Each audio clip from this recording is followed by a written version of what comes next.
Oi, turma do livro Quem Ama Educa, do Isamitiba, Educação Sexual. Ela deve começar cedo, as crianças estão mais sabidas e têm acesso a toda sorte de informação sexual.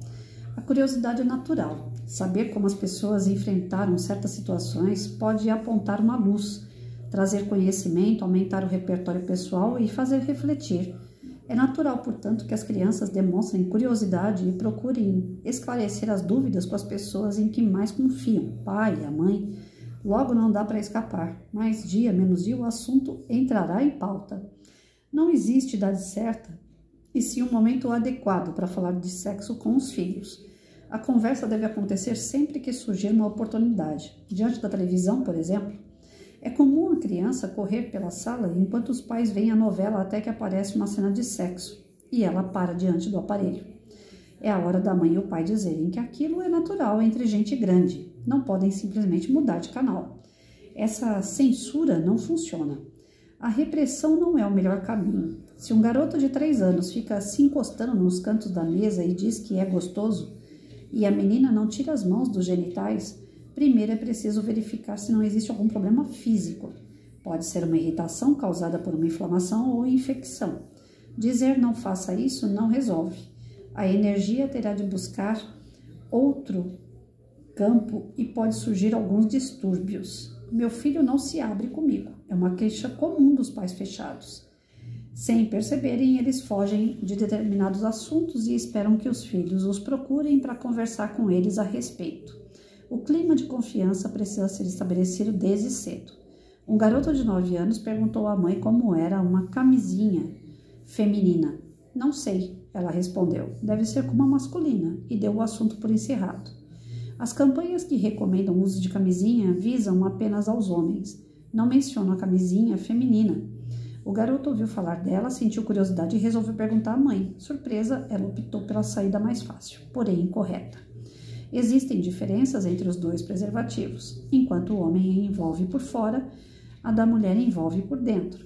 Embora tenham vida sexual muitas mães, talvez não saibam dessa novidade, mas os jovens já estão sabendo. Nesse caso, seria melhor admitir o desconhecimento. Não sei, nunca vi uma.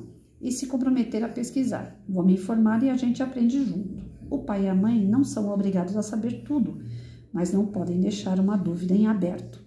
Estão comprometidos a ensinar que é um gesto de amor, e daí surge a intimidade. Mais tarde, a primeira pessoa que o filho procura é a mãe ou o pai, que sempre acompanhou cada fase do seu crescimento. Na educação sexual, o importante é responder especificamente ao que se pergunta. Em geral, o constrangimento da postura de protetor é tamanho que o pai ou a mãe resolvem dar uma aula de camisinha. Contam a história do preservativo e têm a sensação de alívio pela missão cumprida, mas precisam perceber se atenderam à necessidade da pergunta. Quase sempre o que a criança quer saber é o sentido prático. Para que serve? Se estiver satisfeita, ela para de perguntar. Tira o foco da pergunta, só aumenta a curiosidade infantil. Lembra-se, se a criança fosse um carro de corrida, cada vez que ela chegasse junto ao pai ou da mãe, é como se fizesse um pit stop. Se a parada é satisfatória, ela segue na corrida. Caso contrário, já na próxima volta terá de parar, até estacionar completamente. Portanto, é melhor dar a resposta de que ela precisa, mesmo porque ela pode fazer o pit stop com outras pessoas. É bom dar explicação científica sobre sexo? Depende. As pessoas se escondem muito atrás da ciência do sexo. Usam palavras incompreensíveis, mas ficam felizes por falar, embora a criança nem sempre fique feliz de ouvir. Nesse caso, o risco é que o pequeno procure a resposta em outra fonte, passando a não perguntar mais nada. Então, assim, para os pais, a resposta tem que ser um pouco mais breve, né? Para que serve a camisinha? Para proteger de doença, para proteger de uma gravidez. Como que se usa? O homem para o lado de fora, a mulher para o lado de dentro. É como se fosse um plastiquinho, né? Você pode usar uns termos mais infantis, porém prático. Aquela pinga-fogo, né? Pergunta, resposta. Se o pai e a mãe ficam dando muita volta na explicação, a criança já começa... tá. Entendi. Não entendeu nada. Então, o pai e a mãe tem que ficar dando muita volta. Na escola, o professor, às vezes, começa a fazer aquele discurso científico. Vai no livro, lê, explica, mostra em vídeo e vai, detalha tudo aquilo, mas de uma maneira científica. Tá certo o professor fazer isso. É o respaldo que ele tem. Tá dentro dos parâmetros, tá dentro do currículo nacional. Então ele tem que caminhar ali, de uma forma didática. Porém, ele tem que perceber se ele conseguiu sanar a dúvida daquela criança. Porque às vezes dá tanta volta e não sanou a dúvida. A criança continua na dúvida, ela vai procurar uma outra pessoa. Geralmente vai procurar quem? O coleguinha da mesma idade. Vai procurar aquele que acha que sabe tudo. E o coleguinha que acha que sabe tudo não sabe nada. Informação errada vai dar problema mais tarde. E vai afastar daqueles que poderiam ter dado a resposta correta. Professor, pai e mãe. Então, o que fazer com essa educação sexual? Dar, na medida do possível, no momento certo. Percebeu que a criança está crescendo, que ela já começa a ter algumas dúvidas, que ela tem alguns comportamentos. Os meninos geralmente colocam a mão no órgão sexual, as meninas também. Os meninos começam a se esfregar um pouco mais. As meninas buscam informações com as meninas, né? Já começam a trocar informações com bilhetinhos, com piadinhas, né? Então aí a mãe, professor, pai tem que estar atento ao comportamento da criança e ver o melhor momento de intervir. Talvez se a gente intervisse antes da pergunta seria o ideal, mas para isso precisa de muita observação. Você tem que estar observando quando é que a criança já tem um interesse pelo assunto, né? O pai e a mãe estão assistindo a novela, tem lá um beijinho lá, um beijo ou uma cena de sexo, para a criança e fala, você tá vendo isso aqui? Isso aqui é só adulto que pode fazer. Não, mas por que só adulto? Por isso e por isso, né? Cada qual vai colocar o seu porquê. Então, dentro da sua religiosidade, dentro da sua crença, dentro dos seus valores e princípios, você vai explicar quando e como aquela criança pode começar a ter uma vida igual àquela ali, né? Que não é certo. Aqui em casa eu sempre brinquei, e a brincadeira tinha um fundo, né, correto, sério. Eu sempre falei, ó, depois dos 18 você pode tudo. Antes dos 18 não. Nem beijo na boca eu quero. Não quero saber de você beijando ninguém, né? Primeiro estuda, meu pai sempre falava, meu professor Abelardo de Educação Moral sempre falava, primeiro obrigação, depois diversão. Então você vai ficar aí quietinho, fazendo suas coisas até os seus 18. Depois dos 18 você pode paquerar, tal, mas namorar mesmo só lá depois dos 18. Então quando a gente coloca um parâmetro, não é que aquilo vai acontecer de acordo com o nosso parâmetro. A gente sabe que não é assim. Filho, filha vai fazer a hora que eles quiserem. Mas você está dando um parâmetro para aquela criatura ter uma noção de quando que ela vai começar. Mesmo que venha antes, ela sabe que o correto seria chegar naquele parâmetro que você colocou. Então, na sala de aula, eu sempre falo, olha, a gente vai conversar sobre tal assunto. Mas lá para outubro, novembro, é quando a gente vai falar sobre esse assunto. Até lá, uma dúvida, outra que vocês tiverem, vocês podem. Teve sala de aula que as crianças eram tão desenvolvidas nessa questão sexual que eu fui obrigada a colocar uma caixinha na sala de aula para eles fazerem perguntas no anonimato. Olha, toda dúvida que vocês tiverem em relação ao que for, vocês podem jogar na caixinha. E aí eu vou tirar de lá, ninguém vai saber quem é que fez a pergunta e em algum momento da aula eu vou responder aquela pergunta. Então, no decorrer do ano, mesmo que não chegasse outubro, que era o mês que eu começava a trabalhar sobre sexualidade geralmente, né? Tinha às vezes alguma pergunta em relação a quando que eu posso dar o primeiro beijo, né? É gostoso dar beijo? Essas perguntas assim, criança sempre fazia no meio dessa caixinha. E aí eu respondia com naturalidade, mas respondia curto. Porque se eu fosse buscar no livro, desde quando nasceu o primeiro beijo, primeira família, como que, né? A criança não ia se interessar por aquilo. Então ia ficar maçante para todo mundo, para o professor também, porque para a gente explicar é uma saia justa danada, né? Então eu fazia o pinga-fogo na sala de aula assim.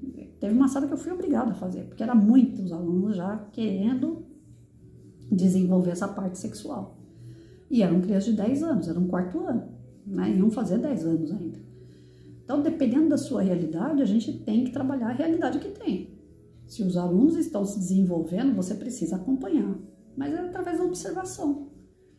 Não tem como a gente saber se a criança está afim, se ela está se desenvolvendo sexualmente ou não, se a gente não entrar no mundo delas. A gente tem que entrar no mundo delas, tem que conhecer o mundo daquela criança. Pai e mãe é a mesma coisa, tem que entrar na vida dos seus filhos. Tem que ter um mínimo de conversa para saber que ponto que eles estão, até onde eles já sabem o que eles precisam aprender. Essa parte da educação sexual, ela não cabe só à família, não. Aí eu já fiz reunião de pais que eu falava assim, olha, em outubro eu vou falar sobre o assunto. O pai levantava a mão e falava assim, eu não quero que a senhora fale sobre isso com a minha filha. Então, o que a gente vai fazer? Meio termo. Você já sabe que dia 10, 11 e 12 eu vou trabalhar esse tema na sala de aula. Então, esses 3 dias a menina não tem falta, deixa a menina faltar. Porque eu vou falar com as crianças. Todos os pais querem que eu fale, só o senhor que não quer. Então, o senhor não manda esse dia para a escola, porque esse dia eu vou falar. Só que cai naquela. O que eu falo 10, 11, 12, as outras crianças podem falar no 13, 14, 15. E aí eu não tenho como evitar que as outras crianças conversem sobre o assunto. Então tem alguns pais que ainda estão assim, não querem a educação sexual para o seu filho. Educação sexual é você prevenir, é você ajudar a criança a entender essa parte, se desenvolver de uma forma natural. Educação sexual não é ensinar posição, como algum governo atrás aí já fez até cartilha de posições sexuais. Olha o absurdo. Eu não vou ensinar a criança a posição que ela tem que fazer sexo. E teve um governo filho da mãe, que é o atual aí, que há tempos atrás lançou uma cartilha desse tipo. Hoje o governo do estado está na mão de um bom governador. Mas antigamente a gente estava com o governo federal e o governo estadual, uma porcaria. Eles só estavam mandando coisas para influenciar a criançada ao uso de drogas e ao sexo precoce. Então nós, além, como pai e mãe e professor, além de estar atento às crianças, a gente ainda tem que estar atento ao que vem por cima, ao que mandam lá em cima, as ideias de quem está lá em cima. Quer destruir família ou você ter uma família em ordem, depende muito de quem está lá em cima. O professor tem que andar aqui, né? E eu fui daquele tipo de professora que quando chegava em mim, parava. Opa, eu filtrava. Até projetinho de dengue eu aceitava, mas projetinho de ensinar posição para criança, não. Aí não. Muitas das vezes eu questionei a Secretaria da Educação porque veio com esses projetos de última hora, né? Ai, nós vamos fazer o projeto dengue. 15 dias de projeto, nós vamos acabar com a dengue na cidade. Vai ter que falar de dengue o ano inteiro, porque dengue existe o ano todo. Então, assim, tinha coisas que eu questionava porque vinha em cima da hora, a gente era obrigado, que nem agora é Páscoa. Todos os professores de primeiro a quinto ano estão trabalhando Páscoa. O tema principal é Páscoa, trabalha matemática, português, história, geografia, ciências em cima do tema Páscoa. Aí, porque tá dando surto de dengue, vem a secretaria, vocês têm que trabalhar dengue no meio. O que a dengue tem a ver com a Páscoa? Nada. E aí você tem que, como professor, saber mesclar os assuntos para você não fugir daquele projeto, daquele tema, do principal que é a Páscoa. A gente tem que rebolar com alguns projetos que vêm da secretaria. Coisas que são sérias e tem coisas que eles brincam com a vida das pessoas. Porque uma cartilha que ensina posição sexual para criança de 10, 11 anos de idade é brincadeira, né? Tá querendo fazer o quê com isso? Aquele projeto, teve que um amigo meu levou a filha para uma exposição da escola, onde tinha cartazes que na época do Egito já tinha o transexual. Tá certo, tá correto, porque lá desde aquela época já tinha deuses transexual. O cara que era homem, ele queria ser mulher. E tinha hora que ele era mulher e queria ser homem. Tava tudo certo, ele era rei, rainha da época dele.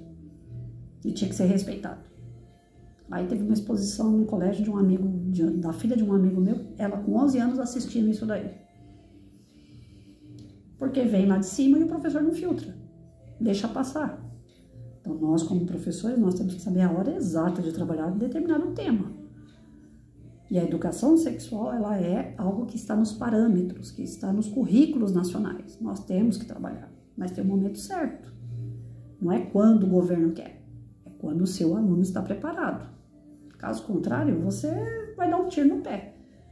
Aquela criança que não está despertando para o lado sexual, desperta. A que estava esperta, querendo saber alguma coisa, desencanta. Porque você não está sabendo trabalhar o momento certo. Então, o pai e a mãe tem que ter conversas abertas, firme, forte, direta. O professor também tem a parte científica, tem que ser usada, porém, no momento Correto. Trabalhar o tema envolvendo os alunos de uma forma respeitosa, com os seus princípios acima de tudo, né, os valores de respeito, de amizade, de empatia, né? Não dá para trabalhar educação sexual sem antes trabalhar os princípios e valores. Tem que ser trabalhado princípio e valor. Você tem que estruturar essas crianças para que elas recebam aquela notícia de uma forma respeitosa. Teve uma vez que eu falei a palavra, estava trabalhando na sala de aula com a criançada de educação sexual e falei de tomar banho, né? Quando a gente vai tomar banho, a gente tem que lavar as partes íntimas, não sei o quê. Falei, tem gente aqui, a criançada devia ter uns 10 anos de idade. Falei, tem criança aqui que ainda deve tomar banho com o pai, com a mãe, brinca embaixo do chuveiro. Aí teve um aluno que começou a dar risada e ele não parava de dar risada. Aí, não lembro o nome dele, tô tentando lembrar, tô vendo a fisionomia do menino na minha frente, mas não consigo lembrar o nome dele. Bom, enfim, o garoto começou a dar risada sem parar. Aí eu me incomodei com aquela risada, porque eu tava falando de tomar banho com o pai e mãe brincando. E eu tinha um filho na época com uns 10 anos de idade, que a gente, embaixo do chuveiro, ficava esfumaçado o box, e eu ensinava tabuada para ele embaixo do chuveiro. A gente brincava com tabuada lá no box, né? E aí eu citei essa situação com os alunos e o moleque dando risada. Aí eu virei para ele e falei, mas por que você tá dando risada, menino? Aí ele, porque se eu for tomar banho com a minha mãe embaixo do chuveiro, professor, o meu negocinho aqui fica duro. Aí eu falei, putz, como é que eu vou sair dessa? Né? Eu não posso ser brava com ele porque eu vou espantar o aluno. Mas na verdade deu vontade, né? Ô, moleque safado. Mas não, eu tive que rebolar para poder explicar para ele que o negócio dele não ia ficar duro tomando banho com a mãe dele, que a mãe dele tem um corpo como eu, como uma futura um dia da namorada dele, a irmã dele, e que todo mundo usa o corpo para se locomover, né? Precisa do corpo para poder se alimentar, para a gente poder se desenvolver. Então eu comecei a utilizar alguns argumentos que vieram na mente ali na hora, que livro nenhum trouxe, porque não tem isso em livro. Como que você vai explicar para um carinha de 10 anos de idade que se ele tomar banho com a mãe dele tem que ter respeito com a mãe dele, não tem que endurecer a parte íntima dele, né?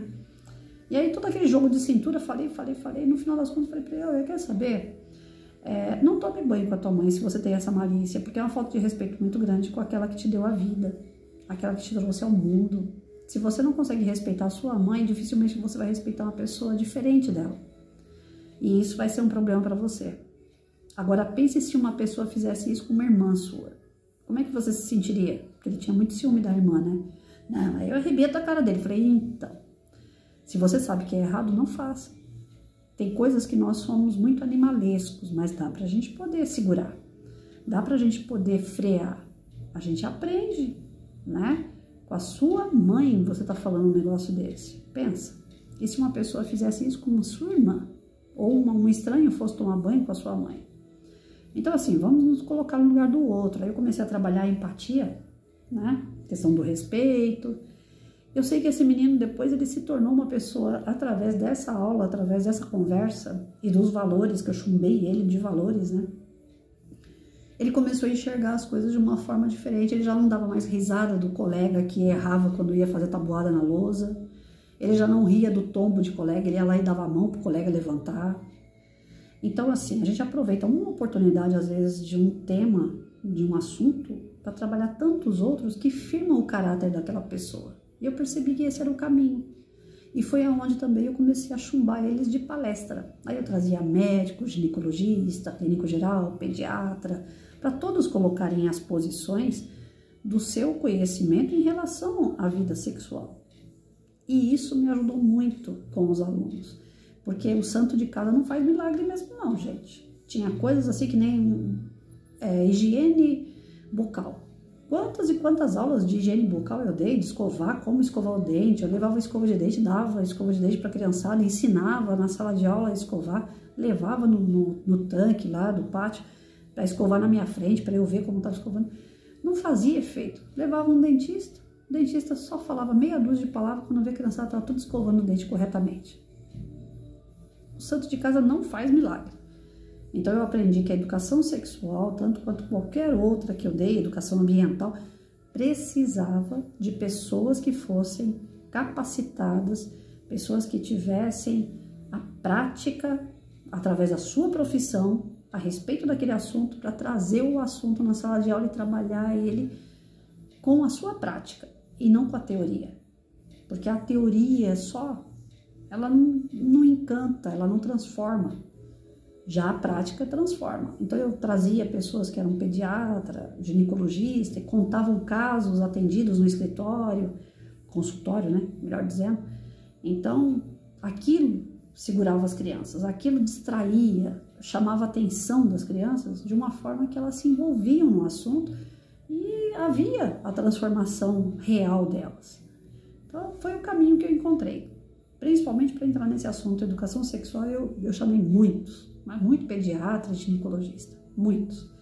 Mulheres grávidas que vinham dar seu depoimento de como que foi a sua gravidez, como que estava sendo o desenvolvimento da criança. Quando falava de gestação, eu trazia a mulher grávida na sala de aula.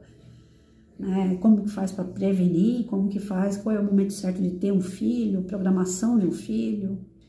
Então, tudo vai do foco que você tem. Qual é o tema que você quer trabalhar? Imagina um profissional naquele tema e traga para a sala de aula. Vai ser muito mais produtivo do que você sozinha dando o assunto. Não dá resultado, só o professor não dá resultado. Agora, se você levar eles a um lugar daquele tema ou trazer um profissional daquele tema para trabalhar com você, aí dá resultado. Existe a transformação real. E os pais a mesma coisa. Precisa de sentar e ter aquelas conversas pinga-fogo, sabe? Pergunta-resposta, sem muita volta, mas que sejam respostas que sana a dúvida e não respostas que deixam mais vago ainda aquilo que perguntou. Aí a criança vai procurar outra pessoa. Isso não é o que nós queremos, né? Nós queremos que as crianças confiem no pai, na mãe, no professor.